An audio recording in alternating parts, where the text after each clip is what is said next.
পরিবার থেকে ও এত বড় মহান লোক হয়েছিলেন।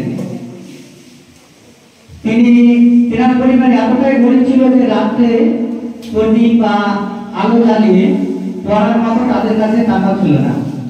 সেজন্য তিনি কি করতেন, রাস্তায় যে লাইটগুলো জ্বলে সেই রাস্তার আলোগুলোতে গিয়ে রাত্রে পড়াশোনা করতেন। এবং পড়ার সময় আরো তার জন্য আমাদের পড়তে পড়তে কি আছে, ঘুম চলে আসে। তার জন্য ঘুম যাতে না আসে তার জন্য মাথায় টিকা থাকতো, চুল একটু বাড়া থাকতো, সেই চুলটাকে দড়িতে বেঁধে উপরে টেনে রাখতো। এবার যখন ঘুম আসতো এরকম করতো, তখন কি হতো, চুলে টান পড়তো, তার ঘুম ভেঙে যেত। তারপরে তখন আবার পড়াশোনা শুরু করতো। ইনার সম্পর্কে আমরা মোল্লা স্যারের মুখ থেকে আরো একটু কিছু শুনে নেব, তারপরে যখন আর কিছু বলা যাবে। আজকে যে মহান মানুষটির জন্মদিন পালন করা হচ্ছে তার পুরো নাম ঈশ্বরচন্দ্র বন্দ্যোপাধ্যায়। 1820 খ্রিস্টাব্দে 26শে সেপ্টেম্বর বীরসিংহ নামক একটি গ্রামে মেদিনীপুর জেলায় এনার জন্ম। পড়াশোনা ছোটবেলা থেকে তিনি মেধাবী ছিলেন এবং একটু ডান পিটেও ছিলেন, দুষ্ট প্রকৃতির ছিলেন। এবং পড়াশোনা পাশাপাশি পরবর্তী ক্ষেত্রে যখন সে সংস্কৃত কলেজ থেকে সংস্কৃত বিষয়ে পাণ্ডিত্য লাভ করেন তখন বিদ্যাসাগর উপাধিটি তিনি পান।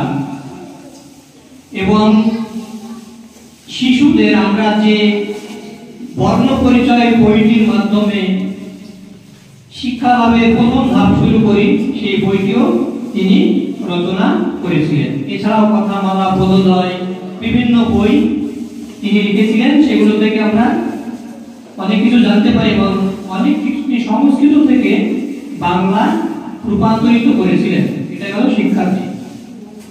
এবং তিনি অনেক নারীদের শিক্ষা কেন্দ্রিক অনেক কিছু দিক তিনি সমাজে প্রতিষ্ঠা করার চেষ্টা করেছিলেন।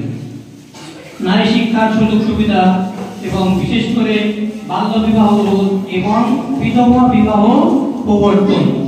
সেই সময় হিন্দু সমাজে বিধবা বিবাহ ঘোরতর অন্যায় বলে মনে করা হতো, কিন্তু তিনি এই কুসংস্কারকে দূর করে তার নিজের ছেলে, স্বয়ং নিজের ছেলেকে একটি বিধবা মেয়ের সঙ্গে বিবাহ দিয়ে তিনি এই কুসংস্কার বা অন্ধবিশ্বাসকে দূর করে বিধবা বিবাহ প্রতিষ্ঠা করেন। এবং বিধবা মহিলারা যে সমাজে আবার মাথা তুলে বাঁচতে পারে সেটা তিনি প্রতিষ্ঠা করে যান। সেই কারণে তার যে মহান কৃতিত্ব, এই কৃতিত্বকে স্মরণ করার জন্য আজকে 105তম জন্মদিন এবং 205তম জন্মদিন এবং 204 বর্ষ তার পূর্ণ হলো আজ তার জন্মে। এবং এই মহান ব্যক্তিটির যে আদর্শ পথ, সেই আদর্শ পথকে আমরা মেনে চলবো এবং তার দেখানো পথে আমরা যদি অগ্রসর হতে পারি, সমাজে সুশৃঙ্খলভাবে আমরা পড়াশোনার প্রতি আগ্রহ প্রকাশ করতে এবং তিনি যেভাবে সমাজের কল্যাণ করার চেষ্টা করেছে সেই কল্যাণ করার যদি আমরা ব্রতী হই তবেই আমাদের সফলতা আসবে। এবং এই মানুষটিকে সেই কারণে আমরা সকলে শ্রদ্ধার সঙ্গে স্মরণ করব। এগুলো আমার বক্তব্য শেষ।